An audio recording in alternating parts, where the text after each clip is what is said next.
आज का टॉपिक आपका जो है ना company. What is the mean of company किसे कहते हैं? कंपनी से मुराद ऐसा बिजनेस जो कम अज कम दो अफराद के दरमियान हो। इसमें कंपनी के आगे टाइप्स आ जाते हैं, उसमें मैं बताता हूँ दोनों में कि फ़र्क क्या है। एक तो पब्लिक कंपनी, एक है प्राइवेट कंपनी। प्राइवेट कंपनी के अंदर कम अज कम मेंबर्स दो और ज़्यादा से ज़्यादा उसकी लिमिट 50 हो सकती है। और अगर पब्लिक कंपनी को डिस्कस किया जाए तो उसमें कम से कम मेंबर जो है वो 7 और ज़्यादा से ज़्यादा के ऊपर किसी किस्म की कोई पाबंदी नहीं है। मतलब 7 कम से कम होने चाहिए, ज़्यादा से ज़्यादा के ऊपर कोई पाबंदी नहीं। वो जो 7 होंगे वो बोर्ड ऑफ डायरेक्टर बने। मतलब 7 पर्सन के ऊपर कम से कम बोर्ड ऑफ डायरेक्टर जो है वो कंसिस्ट होगा। बाकी उसके जो है वो इसके अलावा है बोर्ड ऑफ डायरेक्टर ज़्यादा का भी हो सकता है, बट डिपेंड करता है आपके बिज़नेस के साइज़ के ऊपर कि कैसा आपका जो है वो बिज़नेस का साइज़ क्या आपका, तो उसी हिसाब से जो है ना वो आप इसको बढ़ा सकते हैं। अब इसकी जो है वो डेफिनेशन क्या है। एक तो एसोसिएशन ऑफ पर्सनस है, लोग मिलकर जो है वो कॉमन बेनिफिट के लिए काम करेंगे। पूरी कंपनी के अंदर लोग बेनिफिट के लिए काम करते हैं एक दूसरे के। तमाम के तमाम लोगों के मफादात मुश्तरक हैं। अपने मफादात के लिए काम नहीं करेंगे। अगर अपने मफादात के लिए फ़र्ज़ करें वो काम करते तो कंपनी डूब जाएगी आपकी। इसलिए वो तमाम के तमाम अफराद, ज़रूरी ये है कि वो कॉमन बेनिफिट के लिए काम करें। अगर कॉमन बेनिफिट के लिए काम करेंगे उनका अपना फ़ायदा भी होगा, कंपनी का फ़ायदा भी होगा। इसमें कंपनी भी फ़ायदे में जाएगी, वो खुद भी फ़ायदे में जा रहे हैं। लेकिन अगर वो सिर्फ अपने मकसद के लिए काम करें, अपने तो कॉमन बेनिफिट के लिए काम करेंगे तो इट मीन्स कि फिर पूरी कंपनी का भी फायदा, उनका अपना इंडिविजुअल भी जो है वो बेनिफिट होगा। इसमें आज प्रॉपर इसकी डेफिनेशन क्या है। A company may be defined as a voluntary association for profit. Voluntary, रजामंदी के साथ, खुशी के साथ काम करना। फॉर प्रॉफिट, प्रॉफिट के लिए किसके साथ? With capital. जब आप इन्वेस्टमेंट करेंगे तो उसके अगेंस्ट आपको प्रॉफिट आएगा। अगर आप उसके अंदर इन्वेस्टमेंट करेंगे, कैपिटल लगाएंगे, तो उस कैपिटल के अगेंस्ट आपको जो है ना वो क्या होगा? प्रॉफिट होगा। पांच लोग जो है वो कंपनी के मेंबर बनते हैं विदाउट एनी जो है ना वो कैपिटल। उसमें कुछ शराइत है उनकी, कुछ उनके टर्म एंड कंडीशन इस तरह की तय होंगी कि उसके हिसाब से वो उसमें एंटर होंगे। उसके बाद आ जाएगा divisible into transferable shares. Divisible into transferable share, आप अपना शेयर ट्रांसफर कर सकते हैं, अपना शेयर ट्रांसफर कर सकते हैं। पब्लिक लिमिटेड कंपनी के अंदर किसी किस्म की कोई जो है वो रिस्ट्रिक्शन नहीं है। आप अपना जो है ना वो ट्रांसफर कर दें शेयर। आप नहीं उसके मेंबर बनना चाहते या मेंबर से, मेंबरशिप से आप जो है ना वो, या अपना शेयर आप जो है ना वो नहीं रखना चाहते, फर्दर आप इसको कंटिन्यू नहीं करना चाहते, अपना शेयर ट्रांसफर कर दें। तो ये आ जाएगा।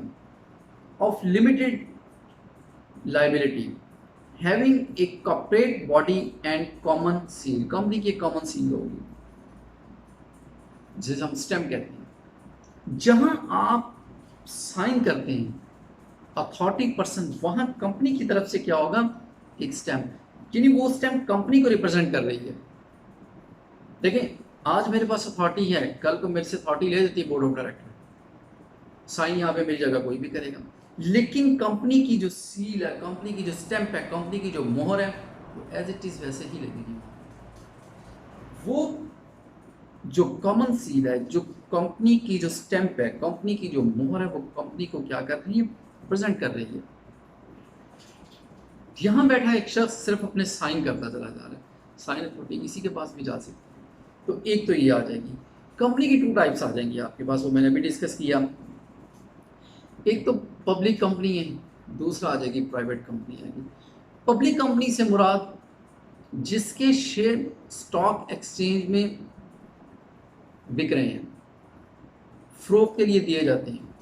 कोई भी शख्स स्टॉक एक्सचेंज से उस कंपनी के शेयर ले सकता है। प्राइवेट कंपनी के शेयर स्टॉक एक्सचेंज में लिस्टेड नहीं होते। मेंबर्स के दरमियान होंगे।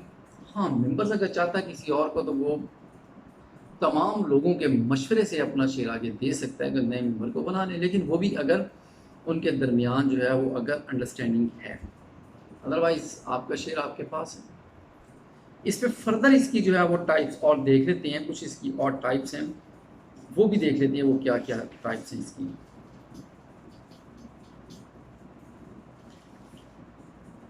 काइंड्स ऑफ कंपनी में एक आ जाएगा आपके पास चार्टर्ड कंपनी आ जाएगी।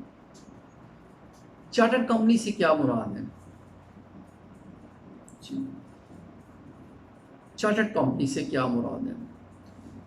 ऐसी कंपनी जो किसी भी मुल्क में उस मुल्क के शाही फरमान के ज़रिए बनाई जाए। जहाँ बादशाहत है वहाँ पे अगर बादशाह की परमिशन से या शाही ख़ानदान की परमिशन से कंपनी बनाई जाए तो ऐसी कंपनी को हम क्या कहते हैं?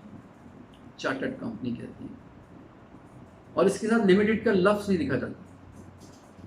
The word limited is not use with the name of company, इसके साथ इस्तेमाल किया जाता है, यूज नहीं किया जाता इसके साथ। उसके बाद आ जाएगा आपके पास स्टैट्यूटरी कंपनी, मंशूरी कंपनी। अगर मुल्क की पार्लियामेंट या सदारती फरमान के जरिए कंपनी बनाई जाए तो ऐसी बनने वाली कंपनी को स्टैट्यूटरी कंपनी आमतौर पर कहती हैं, यानी मंशूर के मुताबिक होगा। और इसके लिए जो है वो 1984 का आई थिंक एक्ट जो है वो यूज़ करते हैं इसके लिए। उसके बाद आ जाएगा, इसमें आ जाएगा उसने एग्जांपल्स कोट किए हैं, ज़री तरक्याती बैंक आ जाएगा। उसके बाद आ जाएगा वापडा, इसके ज़रिए से जो है ना वो वजूद में आया।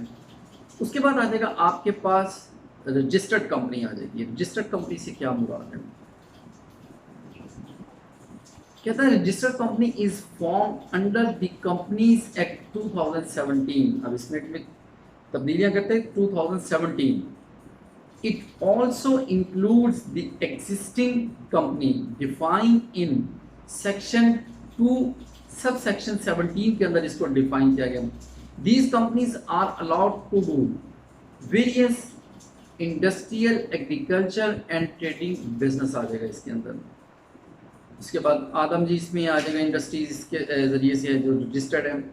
वज़ीर अली इंडस्ट्रीज़ आ जाएगी। सुबहान टेक्सटाइल मिल्स हैं जो आ जाती हैं। उसके बाद पब्लिक कंपनी हमने पहले डिस्कस किया। उसके बाद प्राइवेट कंपनी आ जाएगी, उसके बाद वो डिस्कस हुई। उसके बाद आ जाएगा आपके पास,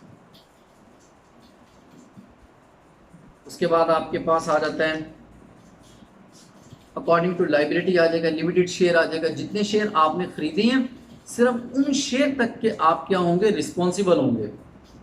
उन शेयर से आगे रिस्पॉन्सिबल आप नहीं बनेंगे। सिर्फ उन शेयर से आप जो है वो रिस्पॉन्सिबल हैं जितने आपने शेयर खरीदे हैं।